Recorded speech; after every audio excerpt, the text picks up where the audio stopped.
Hi friends, இப்போ தக்காளியும் தேங்காயும் வச்சு சட்னி அரைக்கலாம் ஃப்ரெண்ட்ஸ்.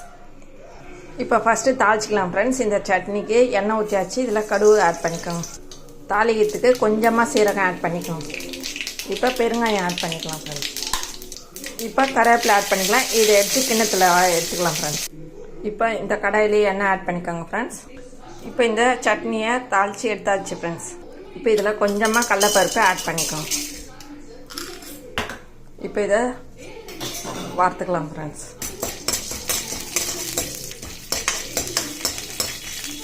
இப்போ இதில் கொஞ்சமாக உளுத்தம்பருப்பு ஆட் பண்ணிக்கலாம்.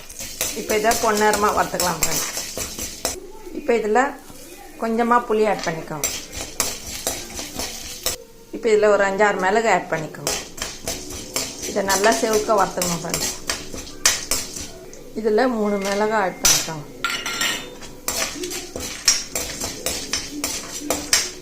இப்போ பாருங்கள் ஃப்ரெண்ட்ஸ், அதான் டேஸ்ட்டாக இருக்கும் இந்த சட்னி. இப்போ இதை கடாயிலே இதில் இந்த தேங்காவை சும்மா லேசாக வதக்கிங்க ஃப்ரெண்ட்ஸ். நல்லா வாசனையாக இருக்கும். சும்மா அந்த ஈரப்பதம் எடுத்துகிட்டு வந்து சும்மா லைட்டாக வதக்கி எடுக்கலாம். செம்ம டேஸ்ட்டாக இருக்கும் ஃப்ரெண்ட்ஸ் இந்த சட்னி. இப்போ இதை ஒரு தட்டில் எடுத்துக்கலாம் ஃப்ரெண்ட்ஸ்.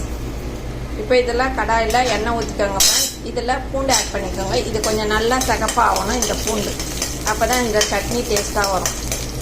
இப்போ பாருங்கள் ஃப்ரெண்ட்ஸ், இந்த பூண்டு கோல்டன் ப்ரௌனாக ஆயிடுச்சு. இப்போ இந்த தக்காளியை ஆட் பண்ணிக்கலாம் ஃப்ரெண்ட்ஸ். இந்த தக்காளியை நல்லா வதங்கினா அப்போ தான் நல்லாயிருக்கும், இல்லைன்னா பச்சை வாசனை வரும். இப்போ இதில் உப்பு ஆட் பண்ணிக்கலாம் ஃப்ரெண்ட்ஸ்.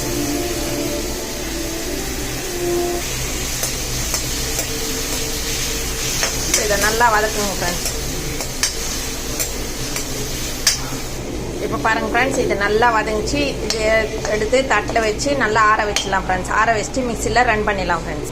இப்போ ஃபஸ்ட்டு இதை போட்டு ஒரு ரன் கொடுத்துக்கலாம் ஃப்ரெண்ட்ஸ். அப்போ தான் நல்லா மெஸ்ஸி இந்த சட்னி. இதை ஃபஸ்ட்டு ரன் கொடுத்துக்கலாம். இப்போ தேங்காவை ஆட் பண்ணி ரன் பண்ணிக்கலாம் ஃப்ரெண்ட்ஸ். இப்போ இதில் இந்த தக்காளி பூண்டு ஆட் பண்ணி தண்ணி ஊற்றி ரன் பண்ணிடலாம் ஃப்ரெண்ட்ஸ். இப்போ பாருங்கள் ஃப்ரெண்ட்ஸ், இதை நைஸாக அரைச்சாச்சு. இப்போ இந்த தாளிச்சதில் எடுத்துக்கலாம் ஃப்ரெண்ட்ஸ். இப்போ இந்த சட்னி ரெடி ஆயிடுச்சு ஃப்ரெண்ட்ஸ். இப்போ செம்ம டேஸ்ட்டாக இருக்கும் ஃப்ரெண்ட்ஸ். இந்த சட்னியை தொட்டு சாப்பிட்டு பாருங்க ஃப்ரெண்ட்ஸ். வாவ், செம்ம டேஸ்ட்டாக இருக்கும் ஃப்ரெண்ட்ஸ். இந்த வீடியோ பிடிச்சிருந்தா லைக் பண்ணுங்கள், ஷேர் பண்ணுங்கள், சப்ஸ்கிரைப் பண்ணுங்கள் ஃப்ரெண்ட்ஸ். டாடா பாய். மீண்டும் அடுத்த வீடியோவில் சந்திப்போம்.